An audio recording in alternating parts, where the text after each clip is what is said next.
So స్వేచ్ఛలో ప్రధానంగా మనకు కనపడుతున్న వార్తలు వక్ఫ్ పై ప్రచార వ్యూహం, నేరుగా ముస్లింలకి అవగాహన, కొత్త చట్టంపై బీజేపీ యాక్షన్ ప్లాన్, దేశవ్యాప్తంగా ప్రచార కార్యక్రమాలు, ఏప్రిల్ 20 నుంచి మే 5 వరకు నిర్వహణ, ఢిల్లీలో జరిగే భేటీలో బీజేపీ పెద్దల ఖరారు. ఇక వివాదాస్పద భూముల్లో సుప్రీం కమిటీ ఉత్తర్వులు ఉన్న వాహనాలు ఎక్కడే ఎందుకున్నాయి, చెట్లు తొలగింపు, జంతుజాలం విషయంలో జాగ్రత్తలు తీసుకున్నారా, కంచెగచ్చిబౌలి భూముల్లో ఎంపవర్డ్ కమిటీ పర్యటన, 400 ఎకరాల లీగల్ స్టేటస్ పై ప్రభుత్వ రిపోర్ట్, సరస్సులు రాక్ ఫార్మేషన్ హెచ్సి పరిధిలోనే, అది అటవీ భూమి కాదు ప్రభుత్వ భూమి అని వివరణ అని చెప్పి స్వేచ్ఛ వాళ్ళు రాశారు. దీని గురించి ఒక్కొక్క పేపర్ వాళ్ళు ఒక రాశారు, చూద్దాం మనం అన్ని కూడా.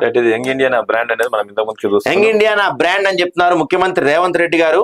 కొంతమంది సీఎంలు పిఎంలకే చరిత్రలో స్థానం, ₹2 కిలో బియ్యంతో ఎన్టీఆర్ కు పేరు, ఐటీకి ఆర్జుడిగా చంద్రబాబు నాయుడు కీర్తి, ఉచిత విద్యుత్ సంక్షేమంతో వైఎస్ రాజశేఖర రెడ్డికి, ఆర్థిక సంస్కరణలతో చిరస్మరణీయుడిగా పివి, నిరుద్యోగుల నైపుణ్యాలను పెంచడమే నా లక్ష్యం, పోలీస్ స్కూల్ ప్రారంభోత్సవంలో సీఎం రేవంత్ రెడ్డి. ఇక ఫుట్బాల్ కు మహర్దశ అంటండి, నగరంలో 6 శ్రేణులు కడతారంటేనా. నేను ఫుట్బాల్ ఆడాడు కాబట్టి ఫుట్బాల్ గుర్తొచ్చిందా. విదేశాల్లో రాహుల్ మూలాలు, అందుకే ఆయనకు ఆ దేశాలపై ప్రేమ, హెచ్సియులో మీటింగ్ పెట్టే దమ్ముందా, కాంగ్రెస్ పార్టీది ఔరంగజేబ్ ఐడియాలజీ, బీజేఎల్పీ నేత ఎల్రెడ్డి మహేశ్వర్ రెడ్డి.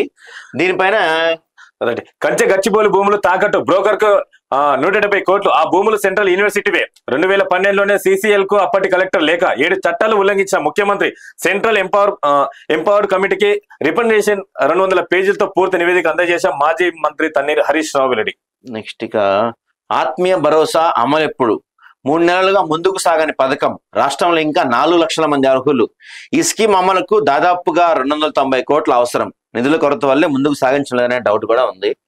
షకీల్ని అరెస్ట్ చేశారు. మిల్లర్ల సిండికేటు, ధాన్యం ధరకు చేటు, నీటి లభ్యతల భారీగా పెరిగిన దిగుబడి, వందలాది ట్రాక్టర్లతో కేంద్రాలకు ధాన్యం, సాకులు చూపి ధర తగ్గిస్తున్న మిల్లర్లు, క్వింటాల్ 300 వరకు కోత. ఇక 14,956 ఎకరాల్లో పంట నష్టం అంటండి, వడగళ్ల ముప్పు ఇంకా ప్రారంభంగానే జొన్న కొనుగోళ్లు, కోతలు పూర్తి చేసి పొలాల్లోనే ఆరబెట్టిన రైతులు. నెక్స్ట్ ఇక అధికారుల్లో కదలిక, నవాబ్పేట రైతులకు న్యాయం చేస్తారట, స్వేచ్ఛలో ఒక ఆర్టికల్ దానిపైన. పసుపు ధరలు పైకి, క్వింటాల్ 14,000కు పైగానే, బోర్డు ప్రమేయం లేకుండానే పెరుగుదల, పంటను 90% విక్రయించిన రైతులు, ధరల హైక్తో దళారులకు కాసుల వర్షం. ఇక రేషన్ లీలలు, ఇష్టారాజ్యంగా పేర్లు, తప్పులు తడగ్గా కార్డులు, అధికారులు నిర్లక్ష్యం, తీవ్రమైన తప్పిదారు, దరఖాస్తు ఓ చోట, పేరు నమోదు మరో చోట, పేరు తొలగించమంటే ఉన్న కార్డును తీసేశారంట అండి, అత్తగారింట్లో చేర్చమంటే తల్లిగారింట్లో చేర్చారంట, ఉన్నతాధికారుల పర్యవేక్షణ లోపం, లబ్ధిదారులకు శాపం, ప్రజాపాలన దరఖాస్తు నమోదులో అనేక తప్పులట.